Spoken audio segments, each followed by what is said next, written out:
naisip ko yun, ba't may kamay?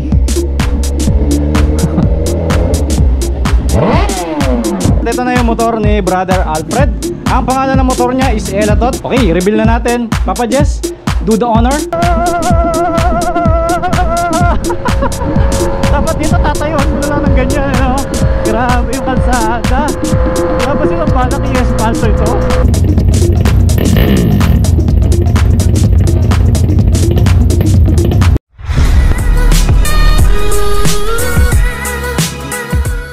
Another great day na naman para mag-vlog at mukhang maganda ang panahon, no? Ilang araw nang umuulan. At natsetsempo naman kapag umuulan, meron akong ginagawa na kailangan naka 4 wheels. So napaka-productive ng nangyari last week at sa mga future pa.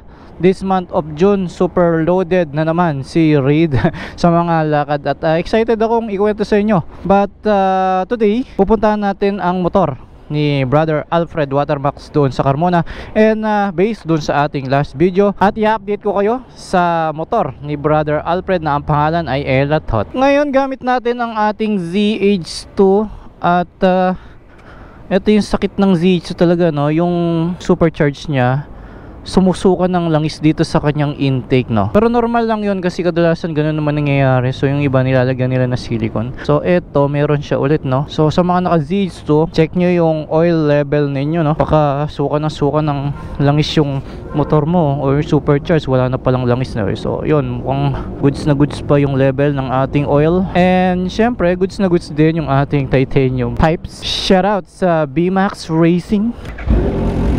Napakalupit ng inyong mga tambucho, no? Bababa ko yung aking photochromic lens para medyo bumaba yung level ng brightness.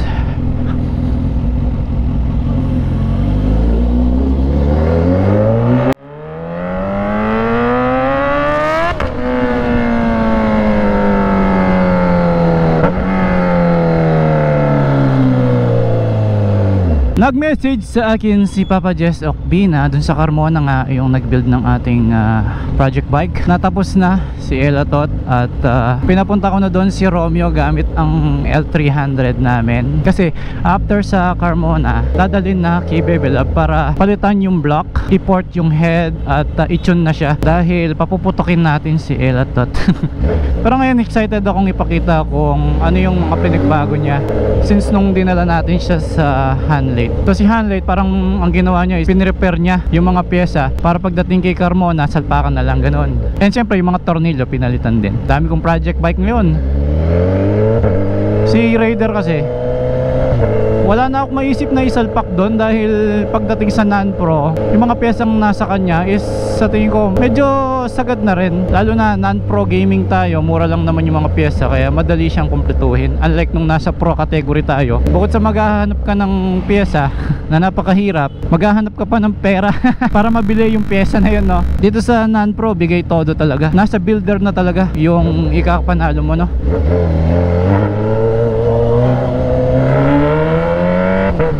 Siyempre tayo, hindi naman tayo builder, magsasa builder lang tayo. Ba't nandun yung mga sasakyan, ano? Ayaw nilang mabilad. Nakakotse naman. So tayo pagka nagbubuo ng motor, puro mga plug and play lang yung kaya nating ilagay. Like yung project click natin, gagawin nating Indo concept, although hindi naman natin siya isasabak sa show. Ipapabuild ko lang din yon sa shop ni Gagan, si Daily Bike Driven. At yung isang sniper natin na brand new, hindi ko pa nagagamit, pero may good news ako, meron na siyang ORCR. So maaring sa mga susunod na videos natin makikita nyo ginagamit na natin yung sniper, lalong lalo na ngayong medyo naulan-ulan at sakto naka ABS yun sa harap, kaya safe siyang gamitin. Mas confident akong pumreno sa basa. Tapos yung Malaysian concept natin na isa pang sniper na walang ABS, hanggang ngayon kinukumpleto ko pa ang kanyang pyesa at wala naman akong balak na isabak pa yun sa show dahil hindi naman ganun kadiin yung mga pyesa niya. Gusto ko lang siyang magmukhang Malaysian concept. Hindi ko nga alam kung tama yung mga pinaglalagay kong pyesa. Pero puro mga TRC Racing yung nilagay kong parts. At meron tayong bagong dalawa na parts na ilalagay, yung bracket para sa tambucho and disc brake. Ang problema yung disc brake sa likod is hindi siya fit, no? So paala na si Hanley siguro. Pag dinala natin doon, tignan natin kung kung mapi-fit niya. At doon naman sa ating Bergman, still stock pa rin naman at lalagyan lang natin siya ng top box, no, with DC mono rack bracket para matibay-tibay.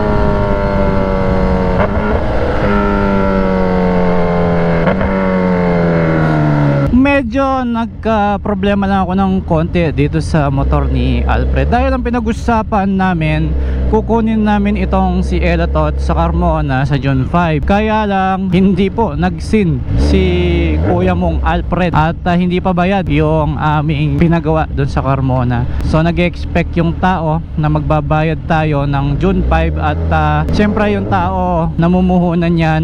Pangalawa, meron siyang mga taong binabayaran. So ako naman bilang tigahatid ng motor, kahit hindi sa akin motor yon, nakakaya doon sa tao dahil nag-expect siya ng payment from us. Kaya naman ang gagawin ko, kahit hindi nagpaparamdam si kuya mong Alfred, ay ako na ang pupunta at ako na muna ang magbabayad. Wala nga na akong dalang cash ngayon, may dala ako cheque. And then nag-okay naman si Papa Jess Okbina at yun naman ang kinagandaan kay Papa Jess, hindi siya garapal sa pera. Kasi kung ibang builder yan, ako talagang pwede kang i-post, no?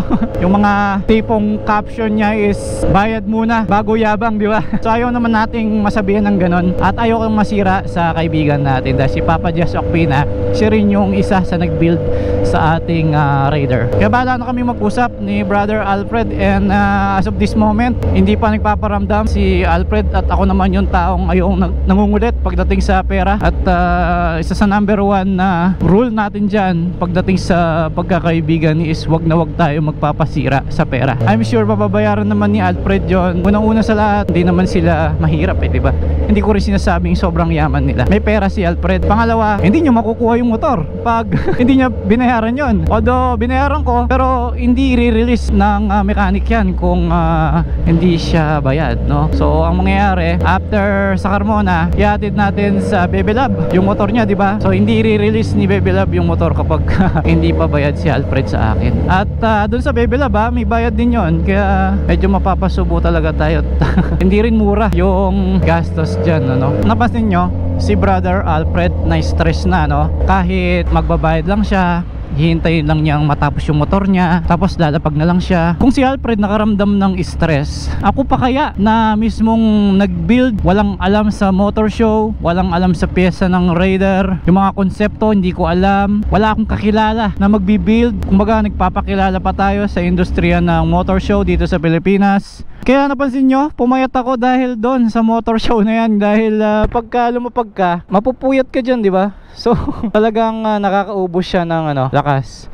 Pero ganun naman talaga tayo kasi serious tayo sa ginagawa natin. At pag ginusto ko, talagang gagawin ko ang lahat para makuha ko yun. Yung pyesa, yung itsura ng motor, and yung pagsali sa motor show. Kahit wala tayong kakilala dyan pero sinabak natin yung sarili natin, sinabak natin si Raider. At kahit pa paano naman, may napatunayan naman siya. Hindi man siya yung super ganda, super mahal na motor, pero kahit pa paano, diba, nakilala siya ng tao. Alam nyo, dito sa Shell, meron silang promo from June 1 to July 31 na kung saan every one purchase minimum 1,500, meron kang 1 points. At kapag ka naka 5 points ka, yung 5 beses kang nagpakarga ng 1,515, ganon, meron kang free 1,000 na gas. Grabe, diba? Pero sa 4 wheels yun. Ngayon, dahil motor naman, 180 ang minimum. Galing Kaya lang, pag nag-purchase ka, bawa naka 500 ka, equal as 1 point lang daw yon. Kung pa 180 ka, ayun, tulad natin, nag 500 tayo, diba? Mga 4 points ka agad dyan, or diba? Ganon. Ayoko na mag-compute, pero ang dami ko na sanang points na. Pero ganon. Galing meron kang free 100 pesos na pwede mong ipang karga dito. Galing. Pero goods yung sa 4 wheels kasi 1,000 diesel man o gas. Nandito na tayo sa Carmona. Parang kakaiba no? Nanibago ako sa entrada ng Carmona ngayon. May binago daming wasak-wasak ko. Nasa tulay ka agad tayo. Nakakadito tulay.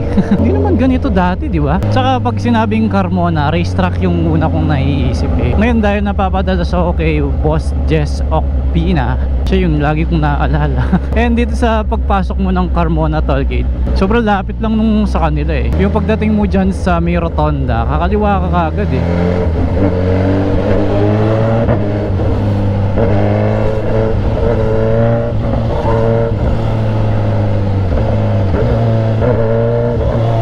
Si Pops Jess Okpina nga pala, sa mga hindi nakakaalam, isa rin siyang judge. Nagbubuo din siya ng motor gaya ng ginawa niya sa motor ni Alfred tsaka yung sa akin. Siyempre judge siya, so alam niya yung mga proper build, especially sa Thai concept. Mahirap kasi yung sarili mo lang ang ano eh magdidesisyon kung ano yung piyesang ilalagay mo eh. Kasi gastos yan eh. Pag nagkamali ka, madodoble yung gastos mo. Di doon na tayo sa expert at kung ano isasuggest niya, o di isang salpakan na lang ano. Masarap kumain ng tanghalian dito pero doon tayo masyadong mainit dito. Ito na ako inabutan ng lunch. So bago tayo dumiretso kina Pops Jess Okpina, di kain muna ako. Pero hindi ako tiga dito eh. So di ko alam kung asan ba yung the best na kainan. Siguro sa mga karinderya na lang tayo no. Nakakamiss yung mga sabaw ng sinigang ganyan. Mainit ang panahon no. Sabaw-sabaw tayo. Then ibababa ko na yung zipper ng jacket ko kasi nakakaramdam na ako ng init. Ayan ang kinagandaan niya no, maibababa mo naman. And hindi mako-compromise yung safety gear mo kasi naka-inner ako eh. So kahit buksan ko to, di naka-protection pa rin naman ako. Wala lang akong chest protection, so iniisip ko, no, ba't may kamay?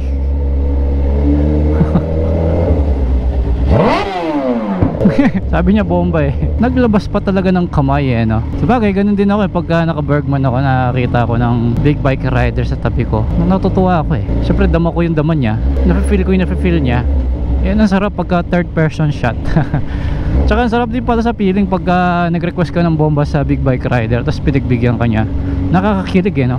Ngayon imbis na finding pyesa tayo, finding kainan eh no. Ayun no. Ayun, doon tayo. Dito na lang tayo para mabilis din makasibat. Yan ang gusto kong kainan. Bomba din daw yun. Tingnan natin kung anong ulam nila. Yun, sinigang. Pa-order po. Sinigang with 2 rice po, dine in. Tingnan mo yung sinigang nila. Sarap yan. Ayan o, mas masarap yung sinigang ng karinderya. Diba? Let's go. Let's go. Let's eat. Okay, sarap ng sinigang. Alam mo yung mga sinigang sa karinderya, hindi ganon kaasim, kaya masarap.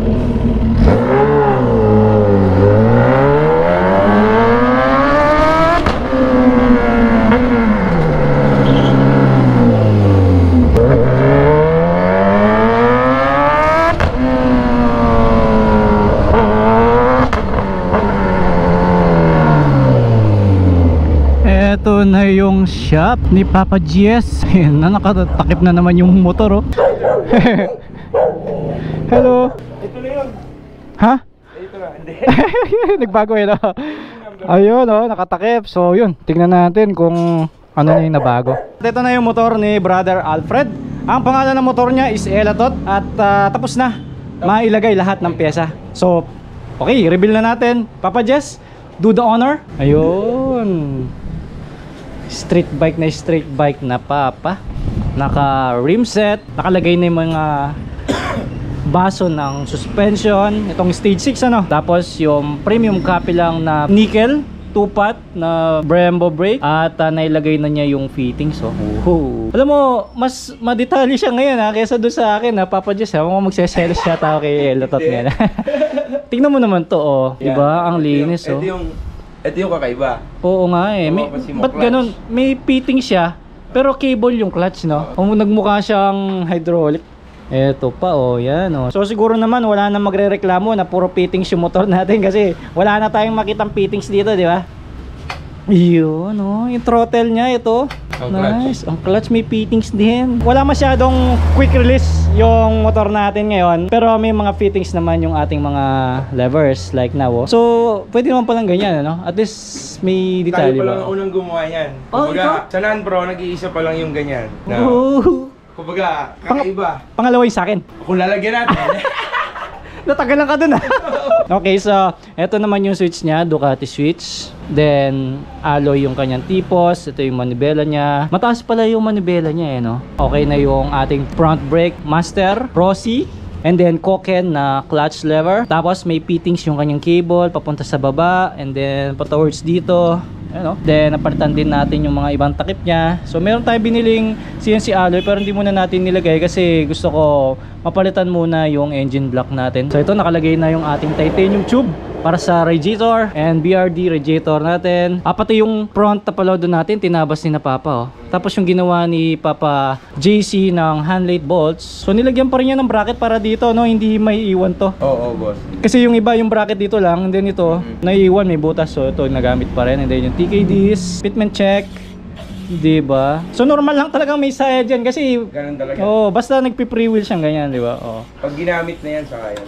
Yun lakas ng brake Tapos may detalye pa to. Ayan, yung Marquez pin. Parang sila JC yan. Marquez pin. And then naka dual throttle body tayo na manok. Oy, may fittings din. Siyempre. Aba, lupit. Yun ang maganda sa manok, maiksi yung dual throttle. So, kaya naman tayo nag-dual throttle para paputukin din si Elatot, At ngayon, di pa nakalagay yung tambucho kasi sasakay pa natin. So, para safe, ayun yung kasi yung tambucho niya. Baka kasi magasgas. Then, ito naman yung aluminum swing arm. Nasa baba yung ating rear brake caliper.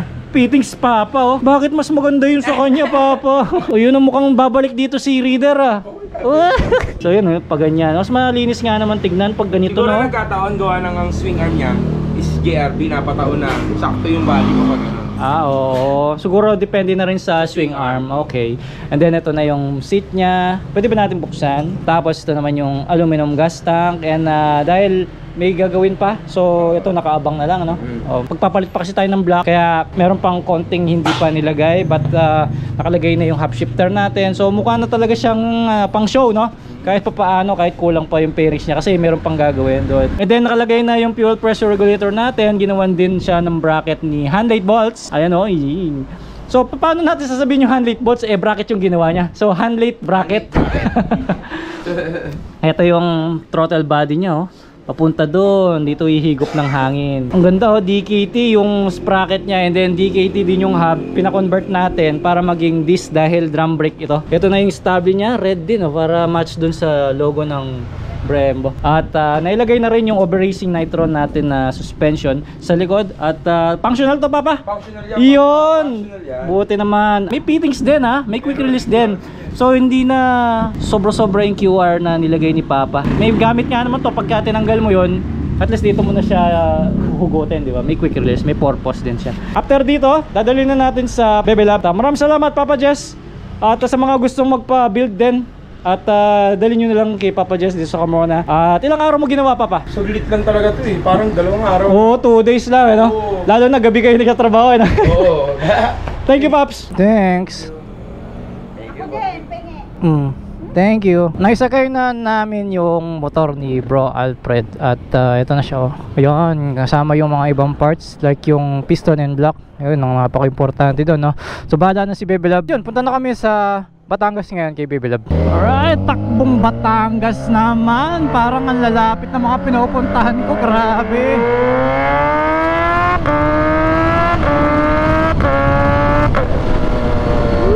Nawa ko ng Angeles City yung Batangas.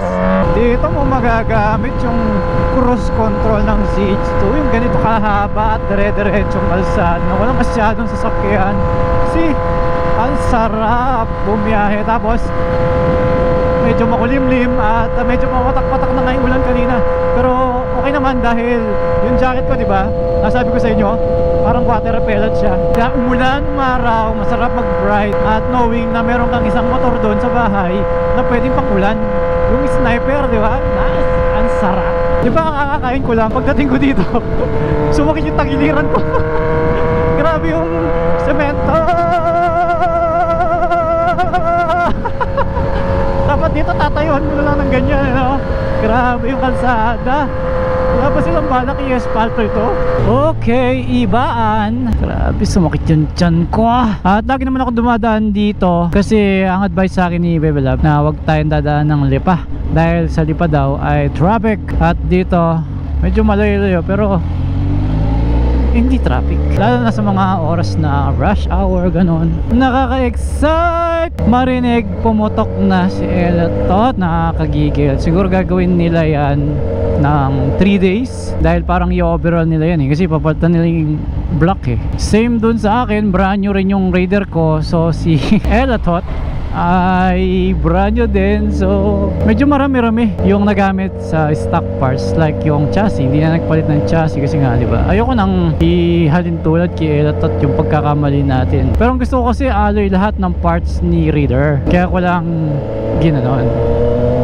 Pero syempre hindi siya pwedeng i-ride dahil nga wala namang chassis number yun Doon nga pala sa sniper natin, kapag ginagamit na natin siya at nagpalit tayo ng full system exhaust niya, malamang sa malamang ipapa-ECU remap din natin siya dito kay Bebelab. At alam ko pinapalitan nila yung ECU niya ng Uma Racing, and then Uma Racing din na Tambucho. So tsaka ko na malalaman yan sa mga nagsisetup ng Street GP. Nagsisetup tayo ng Street GP hindi para i-show din para gamitin. Kasi Street GP is, diba, good sa cornering. Ibig sabihin maganda yung performance niya sa kalsada kasi very ano siya, di ba? Malikot, ganon. Pwede sa banking. Mas maganda kasi yung ipang banking ang motor kapag maiksi yung kanyang wheelbase. Kaya kung sa susunod na vlog natin, papakita ko sa inyo kung gaano kahirap i-ride yung ating Malaysian Concept pagdating sa mga kurbadahan. Ito na yung intersection nila at sobrang lapit na lang nito kina Bebelab. Na-memorize ko na yung papunta sa kanila. Medyo may ginagawa lang doon.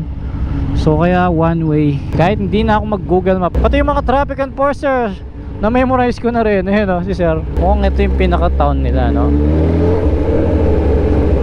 Nakaka-excited. Pati yung sniper ko pagka dito chinon, Diyos ko. Pero hindi pupuputok chinot yun para okay yung timpla ng gas and air. At tapos maganda yung performance, bibilis lalo. Yun, ang dami nilang ginagawa. Baba makina po. Fingerprint siya. Tingnan mo, mabubukas. Oh, di ba? Bumukas. O, yan yung si Elatot. Elatot nga pala yung pangalan niya. Elatot. Ayan yung black piston. Tsaka yung mga ibang parts. So, si Bebelab ang babanat sa makina. Kasi sila yung expert dyan Hanli piga. Palit motor pag sumabog. Patay tayo dyan. Pero bababa muna yung mga parts para hindi sumabog. Bato. Wala, mga stock parts lang. Dami Hubad lahat Ako na bubuhat. Ako na. Nakapilay. Ako na dito, Ako na. Lahat. Ako na. Kalinis. Hindi pa naira-ride kahit kailan yan. Zero odo yan. Zero? 2 kilometers. 0.2 lang yun. Ayan Ela. Gandang tignan. Kalinis. Yun ang maganda, may center stand pa rin siya. Tapos 0-0 yan. Insan. Diba, no? Uy, ito yung gagamitin nating ECU Datatec. Buti meron pa kayo. Hindi, sa Giant. Nakatira yan kay Elatot. nung nagsabi ka. Oo, Tinira buti. talaga. Ang hirap maganap nito. Oh, bilis maubos nito. Yun, Hercules, PPR yung block pala natin. Ano, kumusta? Sakto siya.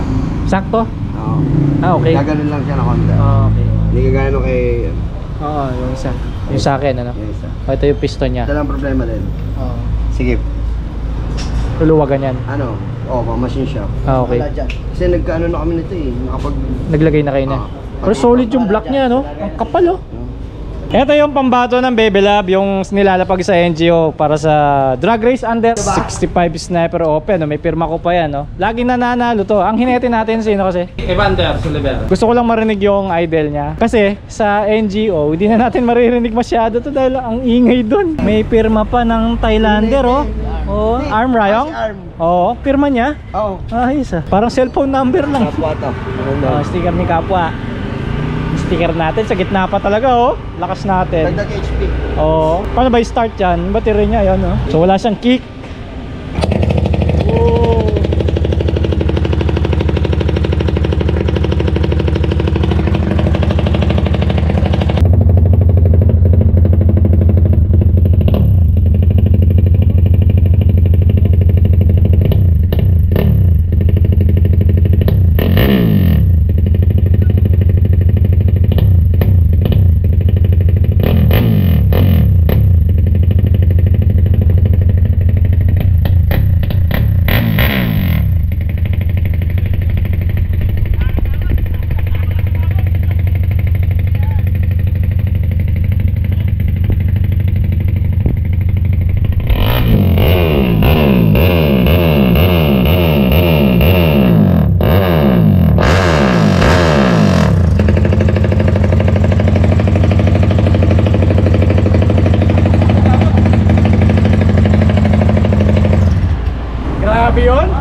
240cc na pang drag, grabe.